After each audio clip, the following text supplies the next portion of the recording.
সুখে সোনার পালঙ্কে শুয়ে আছি, আর তুমি বা বিশ্বাস করবে না কেন? যেখানে সারা দুনিয়া বিশ্বাস করছে, আমি চিৎকার করে বললেও পৃথিবীর কেউ আমার কথা বিশ্বাস করবে না। আমি 1000 বার স্বীকার করছি আমি ভুল করেছি। মানুষ মাত্রই ভুল হয়। নিজের বোকামির জন্য আমি অনুতপ্ত, দুঃখিত। এই বোকামির কি কোনোই ক্ষমা নেই? এই ভুলের জন্য আমাকে এত বড় শাস্তি ভোগ করতে হবে? আমার নামের উপর যে মিথ্যে অপবাদ দিয়েছে, সেই অপবাদের আঘাতে আমার বাবাকে আমি চিরতরে হারিয়েছি।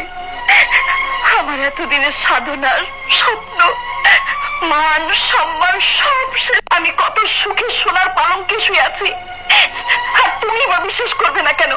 যেখানে সারা দুনিয়া বিশ্বাস করছে, আমি চিৎকার করে বললেও পৃথিবীর কেউ আমার কথা বিশ্বাস করবে না। আমি 1000 বার স্বীকার করছি আমি ভুল করেছি। মানুষ মাত্রই ভুল হয়। নিজের বোকামির জন্য আমি অনুতপ্ত, দুঃখিত। এই বোকামির কি কোনোই ক্ষমা নেই? এই ভুলের জন্য আমাকে এত বড় শাস্তি ভোগ করতে হবে? আমার নামের উপর যে মিথ্যে অপবাদ দিয়েছে, সেই অপবাদের আঘাতে আমার বাবাকে আমি চিরতরে হারিয়েছি। আমার এতদিনের সাধনার স্বপ্ন, মান, সম্মান সব শেষ। আমি কত সুখে